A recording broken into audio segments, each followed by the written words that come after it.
大家好，我是培根，我正在环华旅行。今天为大家介绍的是色达那荣五明佛学院，它位于四川甘孜藏族自治州色达县洛若乡，由晋美彭措法王1980年创办。经过30余年的耕耘，这座海拔在4000米之上、条件艰苦的学院，一跃成为全世界最大的藏传佛学院。对于大多数不了解藏传佛学的人而言，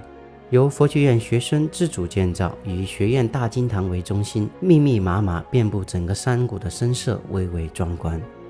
站在佛学院的至高处，一眼望去，满山遍野的绛红色小木屋绵延无数，仿如置身一片红色的海洋。我在此停留40多天，就如我和朋友们说的一样，抛去信仰不谈，这里远看是景，近看就是贫民窟，甚至还不如贫民窟。因地处高原，学院的条件十分艰苦，深色的建造没有任何规划，一间挨一间，一层叠一层，房屋间的通道往往仅够一人通过，第一次穿行其中，迷路是常事儿。时至今日，很多深舍也没能通上电，仅靠一块小小的太阳能板照明度日。用水更是佛学院的一大难事儿，学生们只能靠自己用特制的塑料水桶去仅有的几处水房背水，条件之艰苦可见一斑。近几年学院的名气越来越大，虽然条件艰苦，但仍不乏信仰坚定的学生前赴后继，从全国各地赶往这里。他们有的不远万里抛家舍业，有的把资产全部捐献给佛学院，只为在这里获得最纯正的信仰。一堵红墙隔红尘，一身红衣修佛心，不修今生修来世。学院也顺应时代的需求，开设了汉语课程，由人气颇高、苦才是人生的作者索达吉堪布亲自教授佛学入门公开课。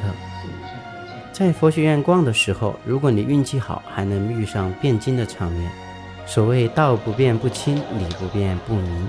辩经的时候，每个人全情投入，一方发问，一方作答，你来我往，持续1-2个小时。到色达佛学院还有一件事儿不得不提，那就是天葬。这里有整个藏区最大的天葬台，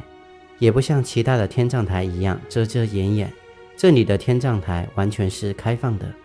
游人可以近距离了解藏族的天葬文化，了解他们用自己的身体完成最后一次布施的高尚情操。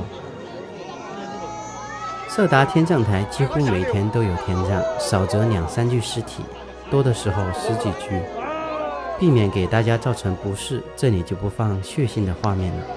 仅提醒大家去观看天葬做好相关的准备，如戴好口罩、遮阳伞等，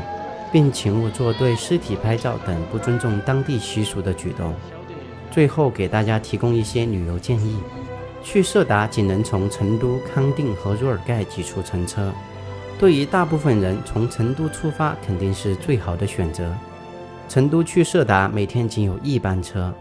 早晨6点从成都查电子车站发车，晚上6点左右到达色达县城。你可以选择在佛学院下车，或者去色达县城找住宿。佛学院的住宿条件普遍较差，县城的稍好。以我个人的经验以及给朋友们的建议，到色达后早晨去丹青药王神山、转神山和雪珠子玩一会儿，中午去天葬台看完天葬，再开始逛佛学院，这样一条线就顺了，不会绕路。如果你喜欢这个地方，也想去看一看，那我建议你赶紧去，